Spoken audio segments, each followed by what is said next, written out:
Weight control. Health psychology. 8.29.6.2 Applying the trans-theoretical model to weight control behavior in the weight control field, the research concerns of health psychologists and the current practical public health imperatives faced by practitioners and policy makers raise some issues in common with those for physical activity, but also different, and in some ways more basic, concerns. At the level of developing and using health psychology theory in the weight control field, applications of the TTM are promising, but at an earlier stage than is the case for physical activity.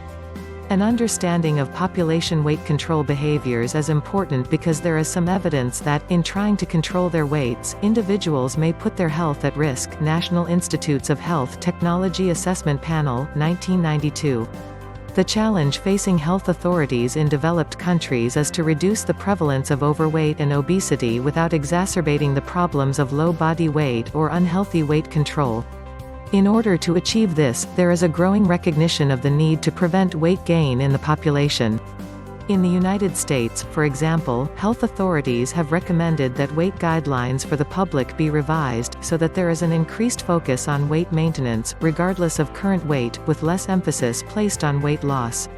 This shift in emphasis recognizes the importance of weight control as the essential first step toward a reduction in the prevalence of obesity in the population. Dietary Guidelines Advisory Committee, 1995, p. 23.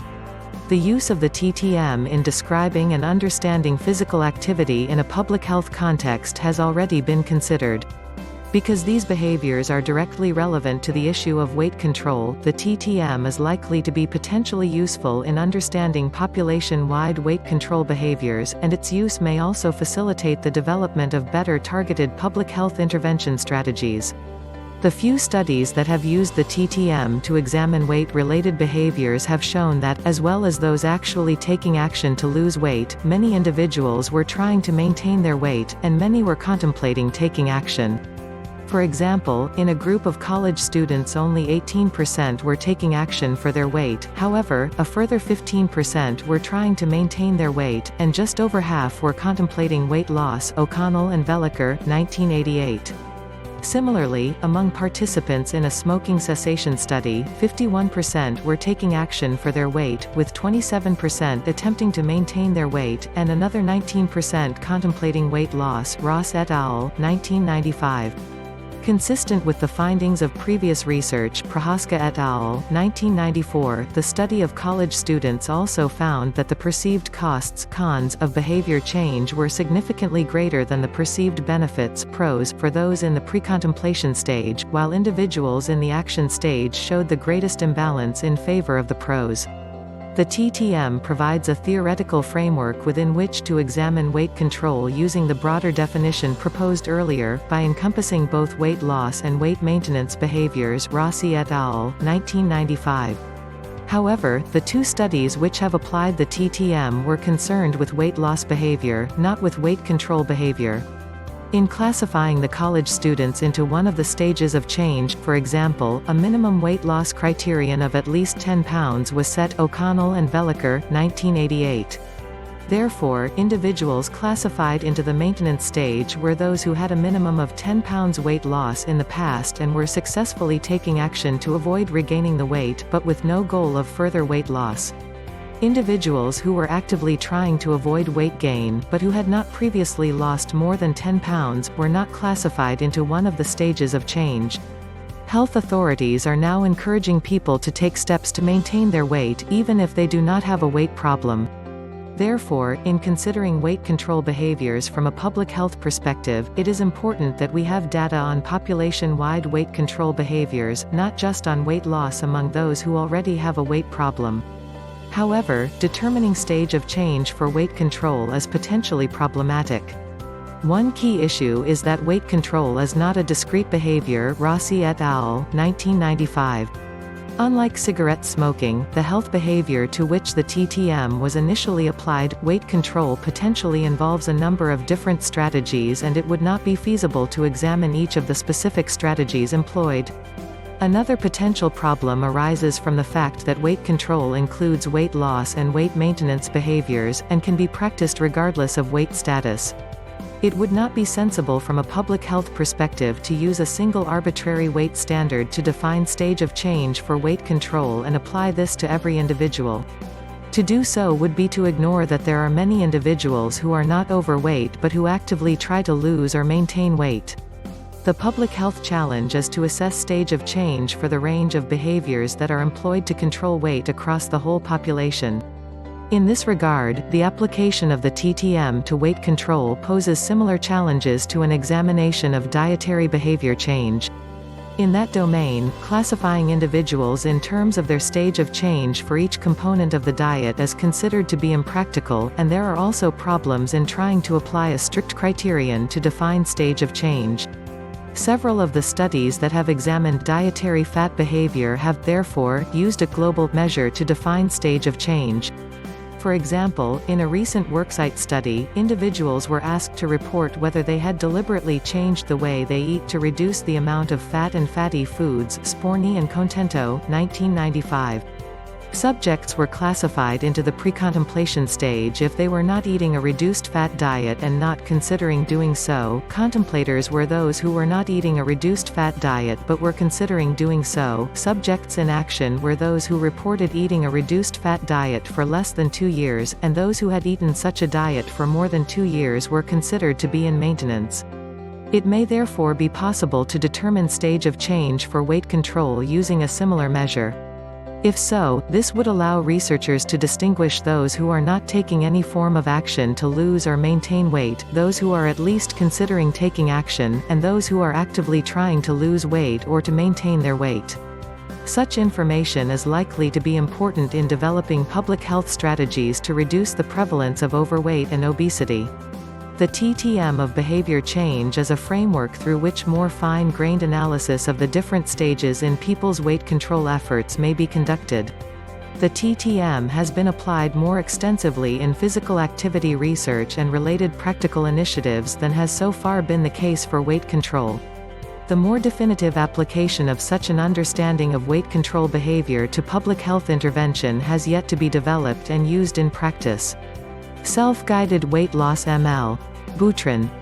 M. C. Kelly, in Encyclopedia of Body Image and Human Appearance, 2012. Introduction. Self-help approaches to weight control play an increasingly important role in addressing the obesity epidemic. Self-guided weight loss programs typically are defined as those in which the dieter is the primary agent of change, with minimal professional assistance. For example, a self-help dieter may follow a program from a popular diet book, such as Dr. Atkins' New Diet Revolution, or devise one's own plan for weight loss. Use of commercial programs is not considered to fall within the category of self-guided dieting and is not examined here. Commercial programs are discussed elsewhere in this encyclopedia. Many dieters are eager to develop and direct their own weight loss programs. Some do so because they wish to forego the expense or perceived inconvenience of professional care or commercial programs. Others embark on self-guided weight loss because directed weight loss services are not available to them, e.g., in underserved communities, they have particular barriers to seeking treatment, e.g., transportation or child care, or they are uncomfortable discussing their weight control with a professional. Some self-guided dieters attempt weight loss with complete autonomy. Others seek a minimal amount of support or guidance from books, a community-based program of peers, or the Internet. This article will describe the use of self-guided dieting, evaluate its effectiveness, and provide recommendations for professionals. Self-guided dieting in adults, but not children or adolescents, will be examined. Research on the relationship between self-help dieting and body image will also be reviewed. Adults, Clinical Formulation and Treatment. Anita Jansen, in Comprehensive Clinical Psychology, 1998. 6.29.3 Bulimia nervosa. A chaotic eating pattern, weight control measures, and irrational ideas about one's figure, appearance, and weight are characteristic of the eating disorder bulimia nervosa, APA, 1994. Normally, periods of sparse eating alternate with binge eating episodes. Bulimia literally means, as hungry as an ox. During a binge, in an uninterrupted period of time, an amount of food is consumed that is considerably larger than most people would normally eat in the same period of time.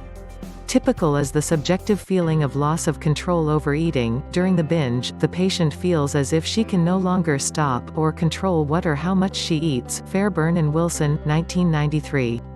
The binge can be induced by a variety of stimuli, fluctuating moods, e.g., depression, fear, euphoria, the breaking of idiosyncratic diet rules, for example, by eating forbidden food, i.e., food rich in calories, and a craving for food stimulated by the smell of palatable food. Jansen and Van den Hout, 1991. Some patients describe a type of dissociative amnesia. They experience their binge as a dream and cannot remember the details. After binging, in the very short term, the binge improves effect, but very soon thereafter, often even before the end of the binge, the subject feels guilty and self-disgusted. The patient is afraid of gaining weight and seeks refuge in the compensational behavior described above, purging and dieting. The chaotic eating pattern, alternating between much and little, results from extreme worry about the figure, appearance, and weight. Like patients with anorexia nervosa, despite the fact that their weight is often normal, patients with bulimia nervosa believe they are heavy, slow, and fat. Phelan, 1987. These irrational ideas about their figure and weight determine to a significant degree their self-esteem, which is often low. Patients with bulimia nervosa also have irrational cognitions about things other than their body shape and weight. Their ideas about food and eating are also dysfunctional. Drischel, Williams, and Cooper, 1991. Everything that is edible is either good or bad. Good food is food that has a low amount of kilocalories, e.g., skimmed yogurt, bouillon, and lettuce. Bad food is food with a high amount of calories, and is forbidden, e.g., chocolate, pizza, and fried meat. Eating a bit of forbidden food is completely bad. This dichotomous black and white thinking style is an invitation to failure. The stricter the rules they apply to themselves, the more likely the rules are to be broken. Bulimia nervosa, like anorexia nervosa, is often accompanied by medical complaints that result from the binges, vomiting, fasting, and use of laxatives and diuretics. Most of these complaints are reversible and disappear as soon as the eating behavior has normalized. Some, however, are life-threatening. When vomiting and using laxatives and diuretics, the patient loses a significant amount of fluids. This dehydration may result in thirst, dry skin, dizziness when rising from a sitting or horizontal position, lightheadedness, and fainting. Chronic purging can also result in serious disorders of the electrolyte balance. Electrolytes, the most important of which are sodium, potassium, and chloride, are called just that because they are responsible for the transmission of electrical signals between the cells in our body. They play an important role in metabolic processes and ensure that the nerve and muscle cells function properly. As a result of purging, a considerable quantity of electrolytes, in particular sodium and potassium, are excreted. Serious shortages can be life-threatening because the heart muscle is weakened and receives insufficient impulses to compress and then relax. A simple blood test can indicate whether the electrolyte levels are abnormal. Obesity, Overweight, Prevention and Weight Management J.G. E.B. G.A. Kolditz, in International Encyclopedia of Public Health, 2008. Weight control and smoking cessation. Smoking cessation is a major challenge for weight control. Getting smokers to quit is clearly a top public health priority. Unfortunately, quitting smoking often leads to weight gain. About one-third of this weight gain can be attributed to a reduced metabolic rate, which in turn lowers energy expenditure.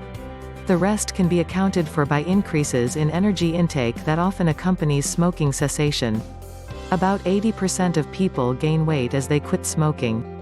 Weight gain during smoking cessation usually ranges between 4.5 and 7 pounds but can be much more substantial in a minority of cases.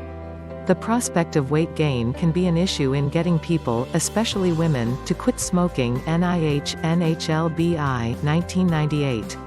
Preventing weight gain following smoking cessation can be very difficult. Using drug therapy, such as nicotine replacement, delays, but does not stop weight gain from happening. NHLBI guidelines. NIH, NHLBI, 1998 recommend using diet and physical activity to prevent weight gain when quitting smoking. Results from one large prospective cohort study highlight the importance of physical activity in mitigating weight gain following smoking cessation. Kawachi et al., 1996. 4 groups of women were compared in this study over a 2-year follow-up period: women who continued to smoke throughout the study and who had little change in their physical activity habits during follow-up, women who quit smoking but did not change their physical activity habits, women who quit smoking and increased their physical activity by 8 to 16 metabolic units above resting (MET) hours per week, and women who quit smoking and increased their physical activity levels by 16 or more MET hours per week. Overall, women who quit smoking gained 2.4 pounds more during the follow-up period than women who continued to smoke. However, women who became more physically active when they quit smoking tended to gain less weight.